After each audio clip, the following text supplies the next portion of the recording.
बहुत बहुत स्वागत है सभी का हमारे यूट्यूब चैनल स्टूडेंट्स मीडिया में। मैं राज रॉक देख रहे हैं students media YouTube channel. Bihar university Muzaffarpur part 3 परीक्षा रिजल्ट पास आउट तमाम छात्र छात्रा है बिहार विश्वविद्यालय के 19 से 22 वाले। उम्मीद है आप लोगों ने अपना पार्ट 3 का जो है कि मार्कशीट ले लिया होगा और प्रोविजनल सर्टिफिकेट आपने रिसीव कर लिया होगा।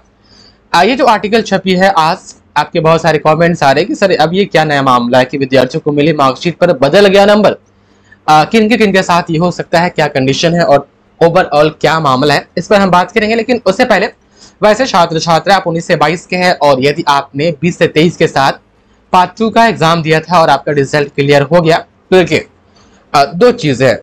यदि हम नियम की बात करें तो बिहार विश्वविद्यालय का ये दायित्व बनता है कि आपका जो पार्ट 2 क्लियर हुआ है उस पार्ट 2 को नंबर पार्ट 2 वाला आपके पार्ट 3 में ऐड करके आपका पार्ट 3 रिजल्ट पब्लिश कर दे। जो कि आपका पार्ट 3 पेंडिंग दिखा रहा है वो पब्लिश कर दे, मार्कशीट नंबर अलॉट कर दे। उसके बाद से मार्कशीट प्रिंट करके और प्रोविजनल प्रिंट करके आपके जहां पर आपका एडमिशन है या हम कहे था 19 से 22 वाले जो भी आपका जहां से आपने ग्रेजुएशन की है वहां पर वो आपका प्रोविजनल और मार्कशीट भेज दे। ये एक नियम है। अब 10 से 15 दिन आप लोग इंतजार कर लीजिए जिनका भी पार्ट 2 अब जाकर के क्लियर किया है, मतलब पार्ट 2 जिनका अब जाकर क्लियर हुआ है 20 से 23 के साथ।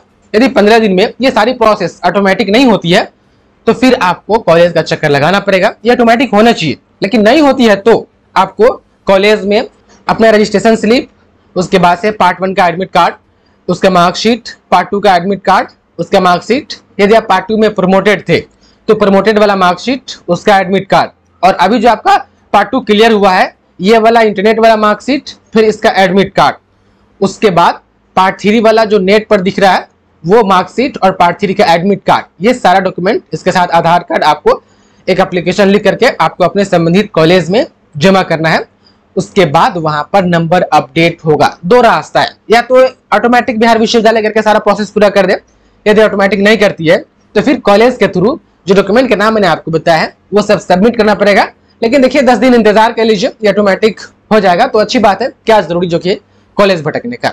और आपको मार्कशीट तभी मिलेगा जब पार्ट 3 में ये पार्ट 2 का नंबर ऐड कर देगा। अब यूनिवर्सिटी खुद से ऐड कर दे या आपको कॉलेज जाना पड़े ऐड करवाने के लिए, ये मैटर करता है। 10 दिन आप लोग इंतजार कर लीजिए। उसके बाद से यदि हम इस पर बात करें तो आप देख पा रहे ये जो आपके पार्ट 3 का जो मार्कशीट जारी हुआ है, मार्कशीट में बहुत सारी गड़बड़ी पाई गई है। किसी का मैंने खुद देखा है नाम, यदि किसी का राजेश कुमार नाम है तो राजेश कुमार अननोन ये लिखा हुआ है। ऐसे कैसे होता है मार्कशीट पर अननोन, किस बात की? तो कुछ मार्कशीट पर ऐसे है और यहाँ पर आप देखेंगे तो ये शिकायत यहाँ पर है कि रोल नंबर और अंक के पहले लग गया 1, मतलब कि रोल नंबर जो है उसके पहले 1 अलग से एक्स्ट्रा ऐड कर दिया गया है। तो मार्कशीट में जो है कि मार्कशीट प्रिंटिंग में भी भारी गड़बड़ी हुई है। एक छात्र ने शिकायत की है कि परीक्षा एग्जामिनेशन डिपार्टमेंट में जाने के बावजूद भी मेरे मार्कशीट को जो है कि सुधारा नहीं गया है और कॉलेज जाने पर जो है कि वह इस समस्या को सुन नहीं रहे हैं। कॉलेज कह रहे हैं कि मार्कशीट तो यूनिवर्सिटी से प्रिंट होकर के आ रही है, तो आप यूनिवर्सिटी जा करके इस मामले की जो है कि अपना संज्ञान लीजिए। उसके बाद से तो मोटा मोटी कहने का मतलब है कि देखिए यदि आपके मार्कशीट पर पार्ट 3 का कोई गड़बड़ी वगैरह आपको नहीं दिख रहा है, आपका रोल नंबर एकदम सही दिख रहा है, नाम सही दिख रहा है, जो नंबर वगैरह अपडेट किया गया है वो सही दिख रहा है, नंबर टोटल जोड़ करके नीचे लिखा गया है वो सही दिख रहा है, मार्कशीट नंबर जो है आपको वो मार्कशीट नंबर और आपका जो इंटरनेट वाला मार्कशीट नंबर है वो आपको सही दिख रहा है, तो आपको किसी बात की चिंता नहीं लेनी है। ये उनके लिए है जिनके मार्कशीट में किसी भी प्रकार से गड़बड़ी पाई गई है, मतलब गड़बड़ी है, मैंने देखा है, कई मार्कशीट में देखा है, ये उनके लिए है। अच्छा, उनको क्या करना है और क्या होता है नियम? यदि हम नियम की बात करें तो यदि किसी भी प्रकार के ओरिजिनल डॉक्यूमेंट पर कोई भी डिटेल्स मिस प्रिंट है या जो है कि वहां पर गलत टाइपिंग हो गया हुआ है तो नियम यह है कि आपको वो ओरिजिनल डॉक्यूमेंट आपको बिहार विश्वविद्यालय में ले जा करके आपको जमा करना है। उसके बाद से जमा होने के 1 हफ्ते बाद या 1 हफ्ते में, डिपेंड करता है कि कौन डॉक्यूमेंट है, उसके बाद से वो ओरिजिनल आपको जमा कर देना है। उसके बाद से बिहार विश्वविद्यालय से आपको एक समय दिया जाता है। उसके बाद जब जाते हैं तो फिर आपको करेक्शन किया हुआ सही वाला डॉक्यूमेंट आपको दे दिया जाता है। लेकिन काम अभी अच्छा से नहीं हो रहा है। ये छात्र ने शिकायत की है कि हम परीक्षा विभाग में गए थे, फिर भी वहां पर जाने के बाद भी जो वहां के कर्मचारी है उसे ठीक किए बिना जो कि वहां से लौटा दिए।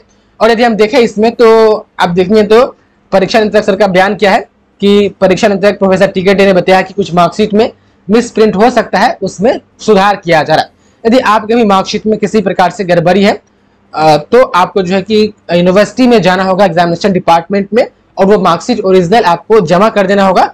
उसके बाद से कुछ समय आपको वहां से दिया जाएगा, उसके बाद से तब आपको नया फ्रेश वाला मिलेगा। यदि वहां पर जो है कि जैसा कि इसमें कहा गया है कि परीक्षा विभाग में कर्मचारी जो है कि वह नहीं सुनते हैं, तो यदि वो नहीं सुनते हैं तो एग्जामिनेशन कंट्रोलर सर का जो ऑफिस है उसमें जाकर के डायरेक्ट सर से आप बात कर सकते हैं। तो ये आर्टिकल उनके लिए था जिनके मार्कशीट में किसी प्रकार से गड़बड़ी है, और गड़बड़ी तो है लेकिन जिनके मार्कशीट में गड़बड़ी है उनको जाकर के विश्वविद्यालय में उनको ठीक करवाना होगा। उसके बाद से जिनके मार्कशीट में किसी प्रकार की गड़बड़ी नहीं है वो आराम से रहे। और रहा बात की जिसका पार्ट 2 अब क्लियर हुआ है वो कुछ दिन इंतजार कर ले, ऑटोमेटिक ठीक हुआ तो ठीक है, वरना कॉलेज में सभी डॉक्यूमेंट आपको जमा करने होंगे जो मैंने आपको बताइए। हो सकता है कहीं कॉलेज कहे कि फॉरवर्ड करा करके आप यूनिवर्सिटी जाए, तो यूनिवर्सिटी यदि जाना होगा तो आपको यूनिवर्सिटी चले जाइएगा। लेकिन अभी आप लोग कुछ दिन इंतजार कर लीजिए, जैसा कि मैंने आपको 10 दिन बताया। बहुत बहुत शुक्रिया आपका इस वीडियो को देखने के लिए।